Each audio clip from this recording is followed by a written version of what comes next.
ይህ የምፅዓቱ አዋጅ ነጋሪ አገልግሎት ወቅታዊና ዕለታዊ ወጎችን በማቅረብ ትንታኔ የምንሰጥበት የተለያዩ እንግዶችንም በመጋበዝ የምናቀርብበት መድረክ ነው። መረጃዎችን ያጠናከረ ይዞልን የሚመጣው ፓስተር አለማየሁ ነሙ ሲሆን ፕሮግራሙን የመራና መሰናዶውን ኤዲት በማድረግ ወደ እናንተ የሚያቀርበው ይልቃል አስራት ነው። መልካም ጊዜ። ሻሎም ሻሎም። ውድ የተከበራችሁ የምፅዓቱ አዋጅ ነጋሪ አድማጮቻችን እንዴት አመሻችሁ? ሰላም ለእናንተ ይሁን። በድጋሚ ከቀኑ በኋላ በሌላ መረጃና መልእክት ብቅ ብለናል። መስመር ላይ ፓስተር አለማየሁ ተገኝተዋል። እንግዲህ የዓለማችንን አሁናዊ ገጽታ ያጋራን መረጃዎችን አሰባስቦ አዘጋጅቶልናል። መልካም ጊዜ እንደሚኖረን ደግሞ እናምናለን። ይልቃል አስራት ነኝ ከምፅዓቱ አዋጅ ነጋሪ አገልግሎት። አድማጮቻችን እንግዲህ በቀን ላይ አንድ መረጃ አጋርተናችሁ ነበረ። የዓለማችን አንድ ወቅታዊ ትኩሳትን በተመለከተ መረጃውን ፓስተር አለማየሁ አጋርቶን ነበረ።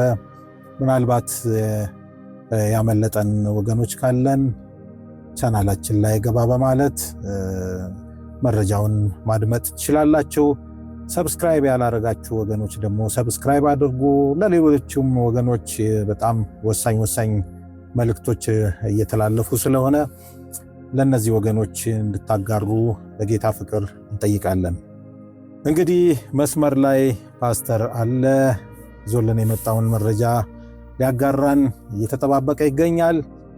ይዞልን የመጣው መረጃ ምን ይሆን የሚለውን ከሰላምታ በኋላ ተመልሰን እንሰማለን። በቅድሚያ ሰላምታ እንለዋወጥና መረጃውን ያጋራናል። ሰላም ላንተ ይሁን ፓስተር፣ እንዴት አመሸ? እንደምን አመሸ ወንድም ይልቃል? እግዚአብሔር ይመስገን። እስኪ መረጃን ማቅረብ ትችላለህ? እንግዲህ በትናንትናው ዕለት በጃፓን በዛ በሩቅ ምስራቅ የሚባሉ ሀገሮች ከፍተኛ ድንጋጤን የፈጠረ ነገር ተከስቷል። ሰሜን ኮሪያ ከፍተኛ የሆነ ቦሊስቲክ ሚሳኤል ሞክራለች። ሚሳኤሉ ደግሞ በጃፓን ባህር ላይ ማረፉን ተከትሎ በቀጠናው ወታደራዊ ውጥረት እየፈጠረ ነው ያለው። የጃፓኑ መከላከያ ሚኒስትር በሰጡት መግለጫ ጥቃት እንደተፈጸመባቸው ነው የቆጠሩት። ምክንያቱም በጃፓን የባህር ክልል ውስጥ ነው ያረፈው። ወታደሩ በተጠንቀቅ እንዲቆምና ትዕዛዝ ሰጥተዋል። ህዝቡም ጥንቃቄ እንዲያደርግ አሳስበዋል። እንግዲህ የሆነው ሰሜን ኮሪያ ያደረገችው ሙከራ ደቡብ ኮሪያና አሜሪካ በፊታችን ባለው ሳምንት ከፍተኛ የሆነ ወታደራዊ ልምምድ ለማድረግ እየተዘጋጁ ባሉበት ወቅት ላይ ነው። እንግዲህ ይሄ እንዲህ እንዳለ ሌላው አሜሪካ ታላቅ ወታደራዊ ልምምድ ታደርጋለች ተብሎ በሚጠበቅበት ሰዓት ይህንን ባሳወቁበት ሰዓት ማለት ነው። ሌላ ዜና ደግሞ ከወደ ግሪንላንድ ተሰምቷል። ፕሬዚደንት ትራምፕ ግሪንላንድ ላይ ሊሰነዝሩ ያሰቡትን ጥቃት በተመለከተ ማለት ነው ቀጠናው ውጥረት ውስጥ እንደሆነ ይታወቃል። በዚህ ወቅት ላይ ነው የፈረንሳይ ጦር አውሮፕላን ተሸካሚ መርከብ ወደ ስፍራው መጓዙን የፈረንሳይ መከላከያ ሚኒስትር አስታውቋል። ይህ የጦር ተሸካሚ መርከብ እጅግ ግዙፍ የሆነ ሲሆን መጀመሪያ የሀገሪቱን የመከላከያ ሚኒስትር እንዳስታወቀው የፈረንሳይ መከላከያ ሚኒስትሩ መርከቡ ቻርልስ ዳጎል ወደ አትላንቲክ ውቅያኖስ መጓዟን መጀመሯን አረጋግጠዋል። እንግዲህ እነሱ እያሉ ያሉት ከግሪንላንድ እና ከተወሰኑ የአውሮፓ ሀገሮች ጋር በሰሜን አንታርክቲካ ላይ ወታደራዊ ልምምድ ለማድረግ ነው የሚል ነገር አንስተዋል።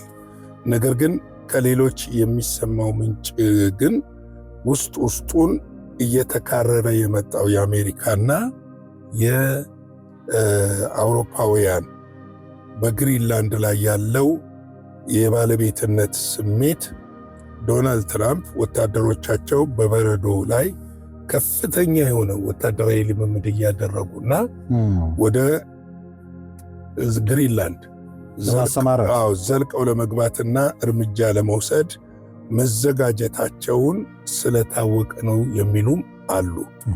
እንግዲህ ይሄ ሰሜናዊ ውቅያኖስ አሁን ላይ የበረዶ መቅለጥ ከመከሰቱን ባሻገር ሰፊ የሆነ የባህር ትራንስፖርት አገልግሎትና በተለይም ደግሞ በወታደራዊ ስትራቴጂ ዋልታው ላይ ሆኖ ሁሉንም አህጉር መቆጣጠር የሚቻልበት ሁኔታ ስላለ ይህንን በበላይነት ለመቆጣጠር ነው የሚሉም ወገኖች አሉ። ይሁን እንጂ አሜሪካ ግሪንላንድን ከመውሰድ እንደማትመለስና አሁን ያለው የአሜሪካ የጦር ኃይል ዝግጅትና ልምምድ የሚያመለክተው ይህንን እንደሆነ ታውቋል። በዚህ ጉዳይ ላይ ቀደም ሲል የፈረንሳዩ ፕሬዝደንት ኤማኑኤል ማክሮን ከግሪንላንድ ጋር በሁለንተናዊ ሁኔታ አብረን እንቆማለን ከዴንማርክ ጋር ባሉት መሰረት ነው ወታደራዊ መርከቦቻቸውን ወደዛ ያጓዙት የሚል እንድምታ አለ። የፈረንሳይ መከላከያ ሚኒስትር ግን ይህንን በስሱ ያስተባብላል። በጠንካራው ሳይሆን በስሱ የሚያስተባብልበት ሁኔታ አለ። በስሱ ማለት ምንድነው? ለሰሜን አትላንቲክ ቀጠናን የሚደረገው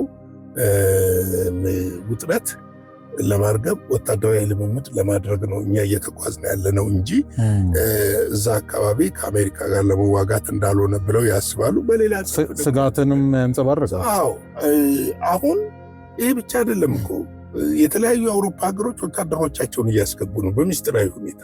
በልምምድ ሰበብ ወታደሮቻቸውን በቀጥታ እያስገቡ ነው ያሉት።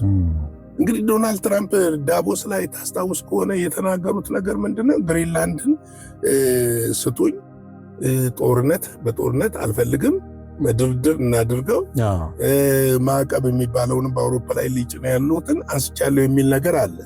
እሳቸውም ቢሆኑ አውሮፓ ላይ ሲመጡ የተለሳለሱበትና ልክ እንደ ድመት ፀጉር የሆኑበት ምክንያት ያለውን ውጥረት አርግቦ ቢቻል የሚል ነው። ነገር ግን አሁን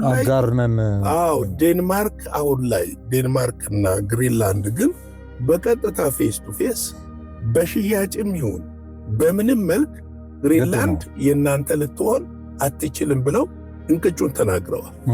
ይህንን ደግሞ የተወሰኑ አውሮፓ ሀገሮች ይደግፋሉ። የተወሰኑ አውሮፓዎች ግን የሚመጣውን ኢኮኖሚያዊ ጫና ፈርተው ጸጥ ብለዋል። በዚህ መሃል ነው ፈረንሳይ እንግዲህ ይሄ ግዙፍ የጦር ተሸካሚ መርከብ ነው ቻርልስ ደጎል ማለት በጣም ትልቅ ግዙፍ ነው። ይህን ግዙፍ የጦር መርከብ መላክ ማለት የጦር ጀቶች የጦር አውሮፕላን ተሸካሚ ነው። ይህም መላክ ማለት ምን ያህል የፍላጎት እንዳላት እኮ የሚያመለክት ነው።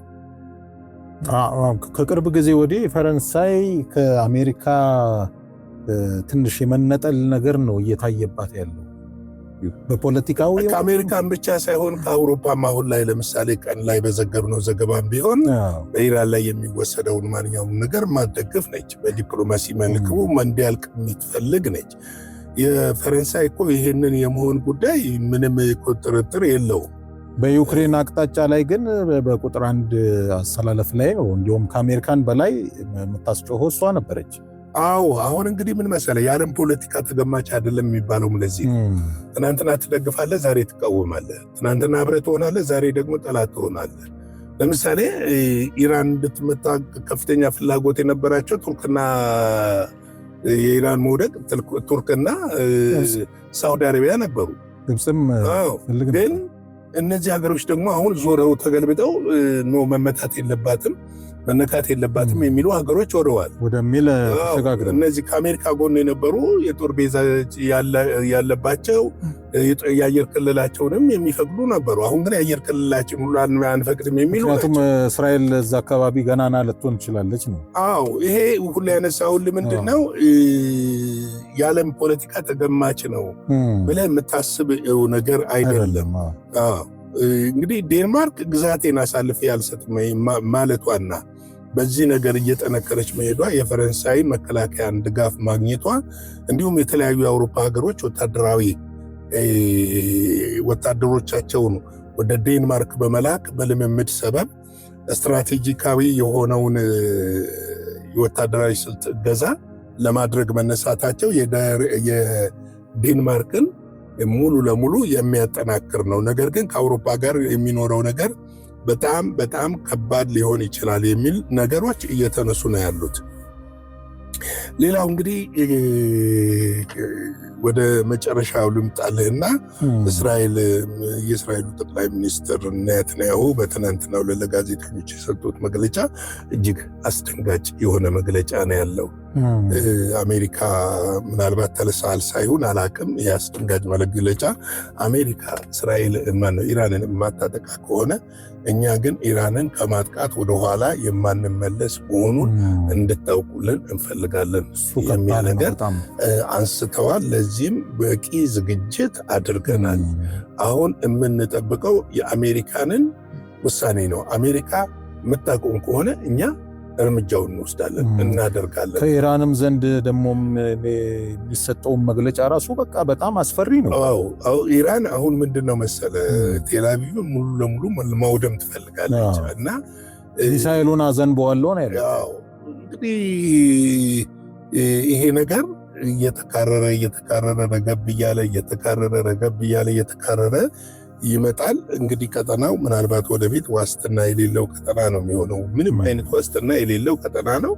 ያው የመጨረሻው ዘመን ምልክት እሱ አንዱ ስለሆነና የመጨረሻው ዘመንም ደግሞ ትልቁ ታርጌት ያ ኤሪያ ስለሆነ ሁለት ትልልቅ ጦርነቶች ይደረጉበታል ተብሎም የሚፈራው የጎግ ማጎግም የአርሜጌዶንም ጦርነት ይደረጋል ተብሎ በስነ መለኮቱ እይታ የሚታየውም ያ ኤሪያ ስለሆነ ምናልባት ያ ኤሪያ ከውጥረት ያርፋል የሚል ነገር የለም። እንግዲህ ባሳለፍናቸው እስራኤል መንግስት ከሆነችበት ከ1949 ጀምሮ እስካሁን ድረስ የምታየው እረፍት የሌለው ቀጠና ነው። በተለያየ ጊዜ ትልልቅ የሚሆን ትንንሽ ጦርነቶችን የሚደረግበትና ትርምሱ በጣም ጎልቶ የወጣበት ኤሪያ እንደሆነ እናውቃለንና ምናልባት ይሄ ትርምስ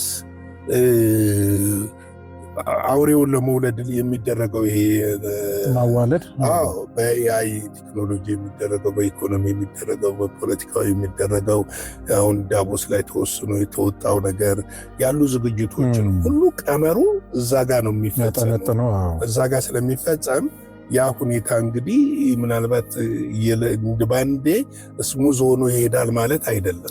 ቻሌንጆች አሉ፣ ይፈለጋል። ይሄም አውሬው አንዱ ከሚፈልገው የሰዎችን ወደ ሲኦል መውረድ ነው፣ መጥፋት ነው፣ መሞት ነው። ሌላው ቤተክርስቲያን ማዳከም ነው። ብዙ ነገሮች አሉ አሁን ላይ ዘርዝረን ማንችለው።